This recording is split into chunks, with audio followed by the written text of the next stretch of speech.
Selamat pagi, kelas 10 IPA. Ini adalah pertemuan pertama kita. Hari ini kita akan membahas tentang subtema yang pertama di bab 1, yaitu mengembangkan karunia Allah. Nah, dalam subtema ini kita diajak untuk menggali talenta-talenta yang kita miliki. Kita diajak untuk melihat dan mengakui talenta dalam hidup kita.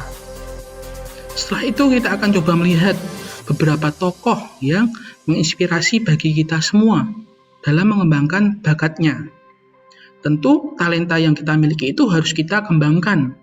Nah, nanti kita akan belajar dari kitab suci dan ajaran gereja bagaimana mengembangkan talenta. Dan akhirnya talenta yang kita kembangkan itu bisa berguna bagi hidup kita sendiri dan juga bagi orang lain. Nah, untuk pengantar, saya akan memberikan video singkat. Silahkan untuk disimak video berikut ini.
Nah, itu tadi video singkat yang mengisahkan tentang seorang gadis kecil yang dia punya cita-cita untuk menjadi seorang balerina atau penari balet yang profesional.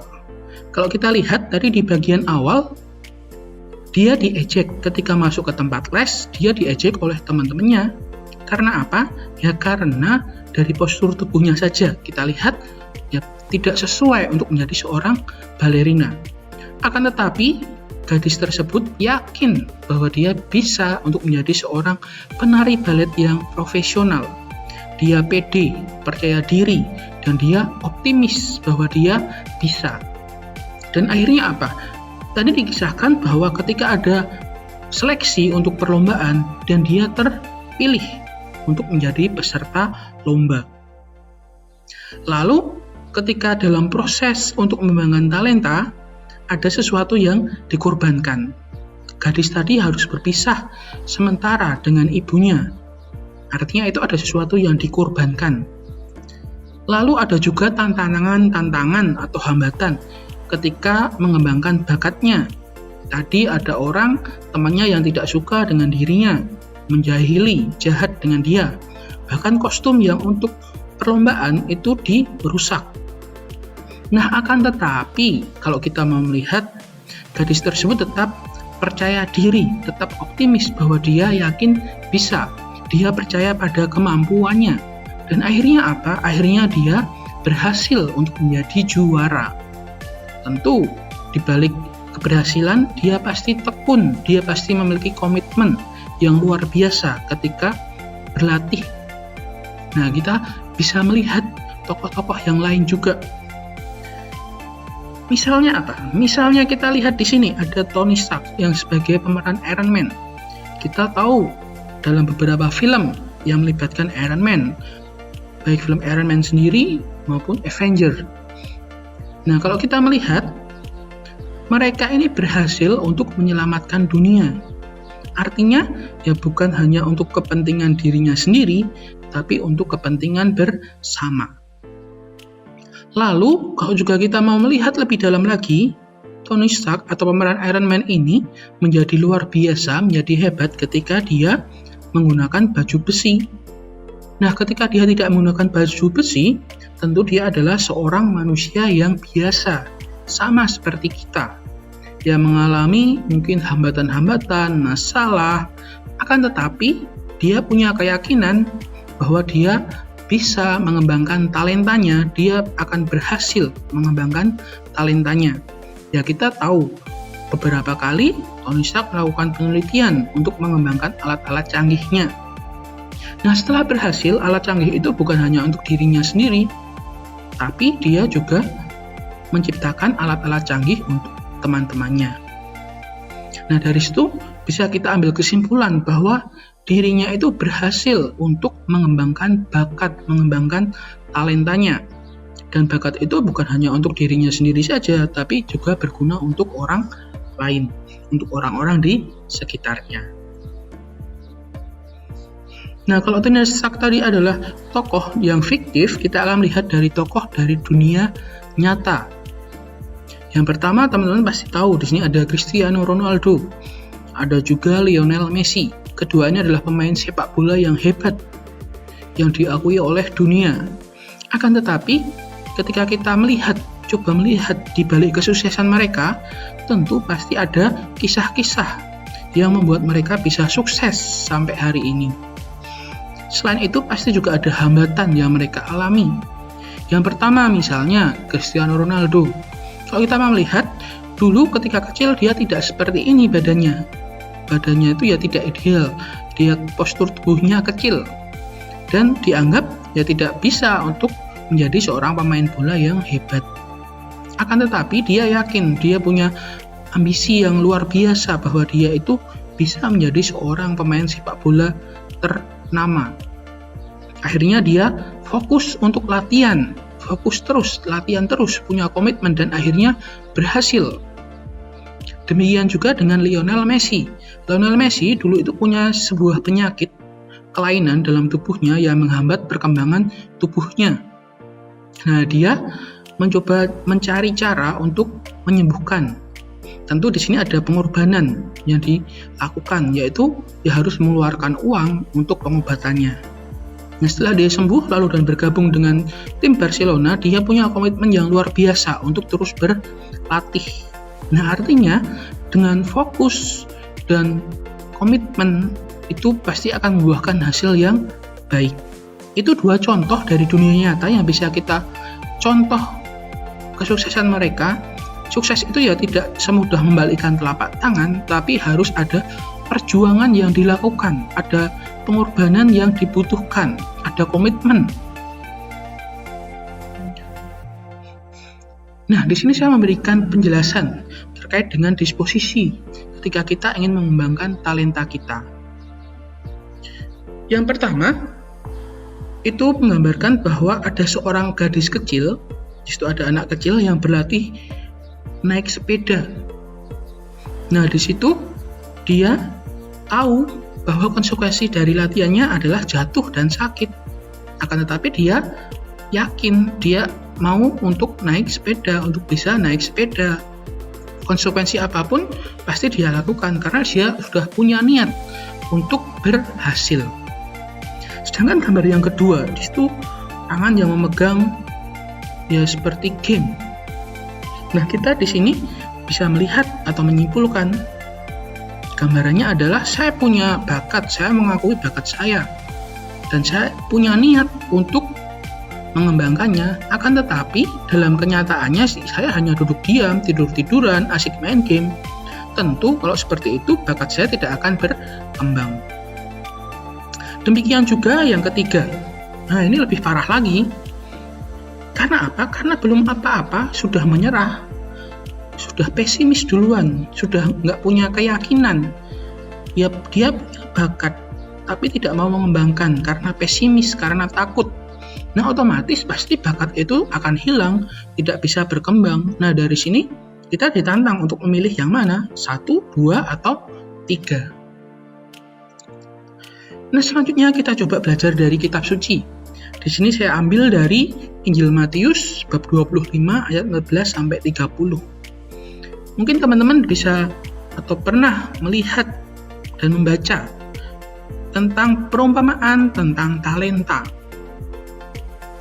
Nah, sebagai gambaran kisahnya, ada seorang tuan yang memiliki talenta. Talenta dalam kitab suci bisa kita artikan ya seperti uang atau modal.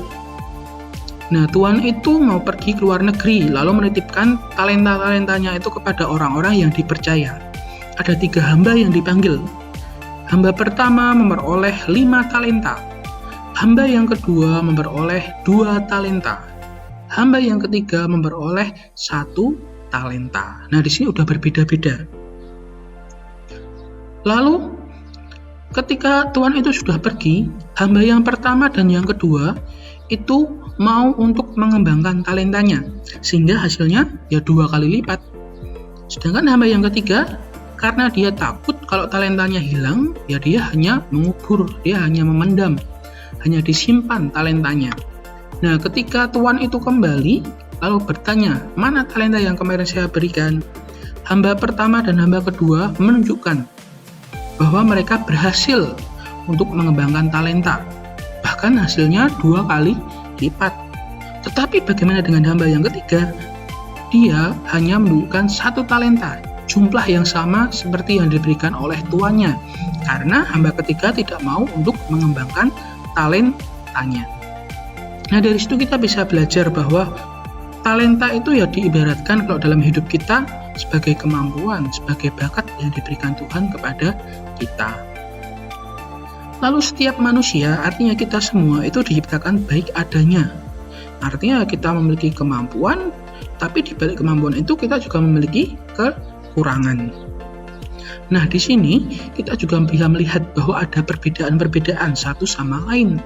Tadi hamba pertama memperoleh 5 talenta, hamba kedua memperoleh 2 talenta, dan hamba ketiga memperoleh 1 talenta. Nah, meskipun di situ berbeda-beda, itulah keunikan. Karena apa? Karena Tuhan itu tahu kita mempunyai kemampuan itu sejauh mana. Maka ya Tuhan memberikan sesuai dengan porsinya. Nah, tentu sikap kita jangan sampai iri, tentu kita harus saling mendukung supaya bisa talenta itu sama-sama dikembangkan. Nah, dari perumpamaan talenta, kita diajak untuk memahami tanggung jawab kita. Karena apa? Karena kita ini sudah dipercaya oleh Tuhan. Kita sudah diberikan talenta, kita sudah diberikan kemampuan.